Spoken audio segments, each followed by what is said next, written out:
Good morning बच्चों। Last time पर हमने 7.1 का क्वेश्चन नंबर 6 डिस्कस किया था। इसका फर्स्ट वाला हमने कहा था कि आपको फिफ्थ जैसा करना है, स्क्वायर प्रूफ करना है। सेकंड वाले को हमने सॉल्व कर लिया था। आज हम थर्ड वाला करेंगे। थर्ड वाला है 4, 5, 7, 6, 4, 3 और 1, 2। इन 4 पॉइंट से जो क्वाड्रिलेटर बन रहा है वो किस तरह का किस टाइप्स का क्वाड्रिलेटर है, क्योंकि हमें टाइप्स ऑफ क्वाड्रिलेटर बताना है। ठीक है, तो हम सॉल्व करते हैं इस क्वेश्चन को। तो यहाँ पे हमें जो 4 पॉइंट दे रखे हैं 4, 5, 7, 6, 4, 3, 1, 2, इनको हम सबसे पहले लेट द गिवन पॉइंट नाम दे देते हैं कि क्या नाम है। तो आप कुछ भी नाम दे सकते हो, PQRS या फिर ABCD। तो नॉर्मली ABCD देते हैं, तो हम पहले पॉइंट को A नाम दे दिया, सेकंड को B, थर्ड को C और फोर्थ को D नाम दिया। एंड ABCD जो क्वाड्रिलेटर, हमने ये बता दिया कि ABCD इन चारों पॉइंट से जो बनता है वो क्या है, क्वाड्रिलेटर है। क्वाड्रिलेटर है मतलब हम क्या फाइंड करेंगे, we find the side ABBCCD AD। एक तो हम क्वाड्रिलेटर की साइड फाइंड करेंगे और इसके अलावा क्या फाइंड करेंगे, diagonal AC and BD diagonal भी फाइंड करेंगे। तो डिस्टेंस फार्मूले का यूज़ करना है। तो डिस्टेंस फार्मूला जो AB इक्वल टू हमने लिखा distance formula square root x2 minus x1 whole square plus y2 minus y1 whole square. वैसे ये फार्मूला आप कैसे भी लिख सकते हो, x1 माइनस x2 भी कर सकते हो, क्योंकि स्क्वायर हो रहा है ना। तो स्क्वायर जब होता है तो नेगेटिव भी अगर आएगा तो उसका आंसर पॉजिटिव आएगा। तो ये फार्मूला दो तरह से काम आप में मतलब लिखने का तरीका है। ठीक है, दो तरीके से आप लिख सकते हो, x2 माइनस x1 भी लिख सकते हो या x1 माइनस x2 भी आप लिख सकते हो। और इसी तरीके से y2 माइनस y1 या फिर y1 माइनस y2 भी लिख सकते हो। फिलहाल हमने जो लिखा है उसी के अकॉर्डिंग ए हमारे जो हैं वो x1 y1 है और b हमारा x2 y2 है। तो b के अकॉर्डिंग हमारे पास जो है 7x2 है। तो x2 7 minus 4 whole square plus y2 6 minus 5 whole square. तो 7 में से 4 गया तो 3 होल स्क्वायर प्लस 6 में से 5 गया तो 1 होल स्क्वायर। 3 होल स्क्वायर होता है 9 और 1 का 1 तो स्क्वायर रूट 10। तो ये भी हमारा आया स्क्वायर रूट 10। उसी तरीके से हम BC निकालेंगे। तो BC में डिस्टेंस फार्मूला यूज़ किया तो B हमारा x1 y1 हो जाएगा और BC निकालें तो B हमारा x1 y1 और C हमारा x2 y2। तो B के जो है ये C के जो है 4 माइनस 7 हो जाएगा। तो 4 minus 7 whole square plus 3 minus 6 whole square. तो माइनस का 3 आया, क्योंकि 7 में से 4 जाए तो बड़ी संख्या माइनस की, तो माइनस 3 का होल स्क्वायर। उसी तरह से 6 में से 3 जाएगा तो माइनस की संख्या बड़ी है तो माइनस 3 होल। लेकिन आंसर प्लस में ही आना है, माइनस वाले का होल स्क्वायर भी आंसर प्लस में आता है। तो माइनस का स्क्वायर प्लस और 3 का स्क्वायर 9, तो 9 प्लस 9 तो 18। और 18 को हम जानते हैं 2 इंटू 3 इंटू 3, ये फैक्टर हो जाएंगे तो 3 का पेयर बन रहा है, 3 बाहर आएगा तो हम 3√2 भी लिख सकते हैं। तो ये हमारा BC आ गया। CD निकालेंगे उसी तरीके से। तो CD में वही C हमारा x1 y1 और D हमारा x2 y2। तो 1 minus 4 whole square plus 2 minus 3 whole square. तो 4 में से 1 गया तो माइनस 3 होल स्क्वायर और 3 में से 2 गया तो माइनस 1 होल स्क्वायर। तो आंसर प्लस में ही आना है, तो 9 प्लस 1 तो √10 आ गया। फिर AD निकालेंगे। तो AD का जब AD निकालेंगे तो A हमारा x1 y1 और D हमारा x2 y2। तो 1 minus 4 whole square plus 2 minus 5 whole square. ये कैसे लिखा वो आपको पता है फार्मूले के अकॉर्डिंग। अब 4 से 1 गया तो माइनस 3 होल स्क्वायर प्लस 5 में से 2 गए तो माइनस 3 होल स्क्वायर। तो माइनस का आंसर प्लस में, तो 9 प्लस 9 √18 को हम सॉल्व करके क्या लिख सकते हैं, अभी आपको बताया 3√2 ये लिख सकते। तो हमने साइड निकाल लिया, अब हम डायगोनल निकालेंगे। तो फर्स्ट डायगोनल हमारे पास है AC। तो AC में वही डिस्टेंस फार्मूला यूज़ किया है। तो A हमारे पास क्या है x1 y1 और C हमारे पास क्या है x2 y2। तो A के जो पॉइंट है 4, 5 वो x1 y1 है और C के पॉइंट 4, 3 वो x2 y2। तो 4 minus 4 whole square plus C का पॉइंट 3 माइनस 5 होल स्क्वायर। तो 4 में से 4 गए तो 0 जीरो का होल स्क्वायर प्लस -2 आया होल स्क्वायर, तो 0 + 2 -2 का 4, तो 4 √4 आया, और √4 को हम सॉल्व कर सकते हैं तो आंसर आता है 2। तो इसका तो 2 हो गया। अब नेक्स्ट डायगोनल निकालेंगे बी डी, तो बी डी भी डिस्टेंस फार्मूले से निकालेंगे बी और डी।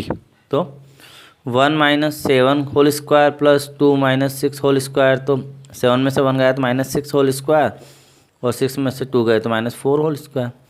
तो -6 का आंसर 36 और 4 का 16, तो 52। 52 में हमने इसके फैक्टर किए तो 2 × 2 × 13, तो 2 का पेयर बन रहा है, 2 बाहर आया तो 2√13।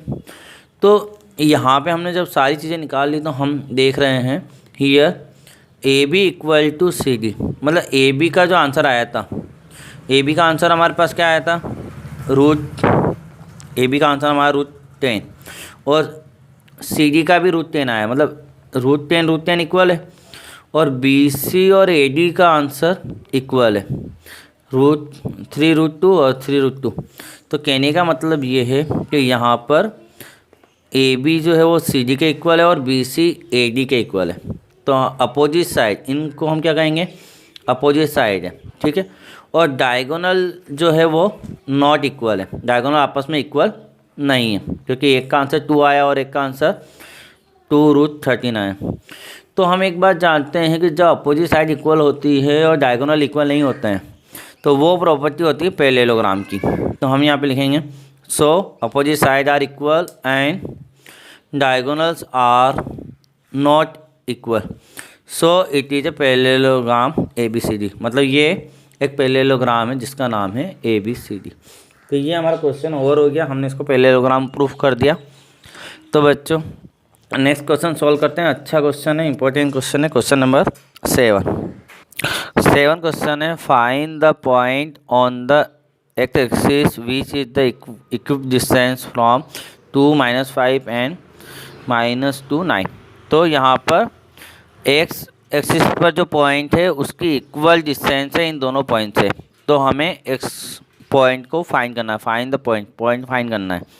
तो अच्छा क्वेश्चन है, इस तरह के क्वेश्चन एग्जाम में आए हुए हैं बच्चों, इंपॉर्टेंट क्वेश्चन है। 7 क्वेश्चन को सॉल्व करते हैं। तो यहाँ पर हम सबसे पहले लेट द रिक्वायर पॉइंट को मानेंगे। तो पॉइंट हमने पी नाम दे दिया पॉइंट, और पॉइंट क्या माना हमने, तो उसमें एक्स भी मानना पड़ेगा वाई भी। तो एक बात जानते हैं, ऑन द एक एक्सिस, ये पॉइंट कहाँ पर है, ऑन एक एक्सिस, तो एक एक्सिस के ऊपर हमेशा वाई की वैल्यू 0 होती है। तो एक्स 0 पॉइंट हम क्या मानेंगे, क्योंकि एक्स एक्सिस पर है तो वाई 0 हो गया, तो एक्स 0 पॉइंट हो गया हमारा, ठीक है। ये हमने पॉइंट मान लिया। विच, और ये जो पॉइंट है which is acute distance from, हमारी इस पॉइंट की जो इक्वल डिस्टेंस है किस पॉइंट से, ए पॉइंट, पहला पॉइंट हमारा ए मान लिया हमने, 2 - 5 एंड बी हमारा -2 9, मतलब पी पॉइंट ए से जितना दूर है उतना ही दूर पी पॉइंट बी से है, ठीक है। तो ए पॉइंट और बी पॉइंट दोनों ही इक्वल डिस्टेंस पर है, मतलब जैसे अगर ये मान लो आपका ए पॉइंट है, ये आपका बी पॉइंट है, और यहाँ पर आपका पी पॉइंट है, तो ये पी पॉइंट की जो डिस्टेंस है ये ए पी वाली, ये इक्वल है इधर के बी पी के इक्वल है, मतलब तो हम जानते हैं कि ए पी इक्वल होगा किसके, बी पी के।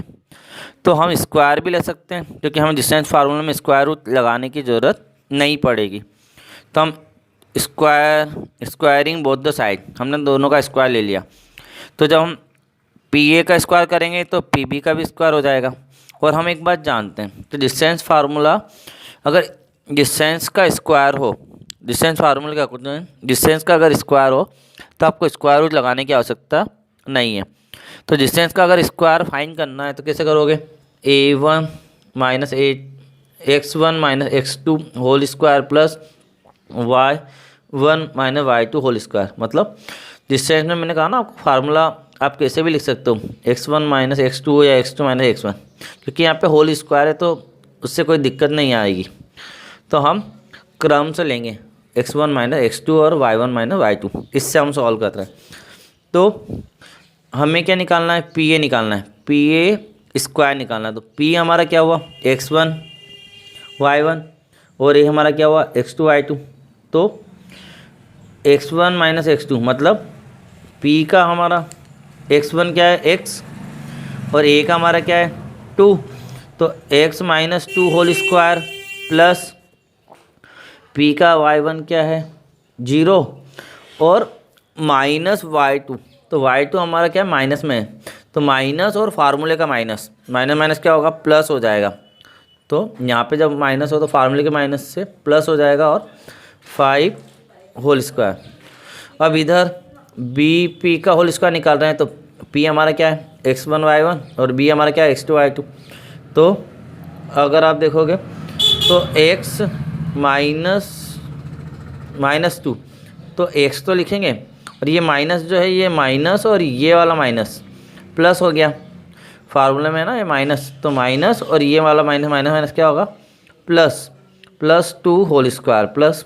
अब y1 क्या है 0 माइनस y2 मतलब 9, तो माइनस 9 होल स्क्वायर।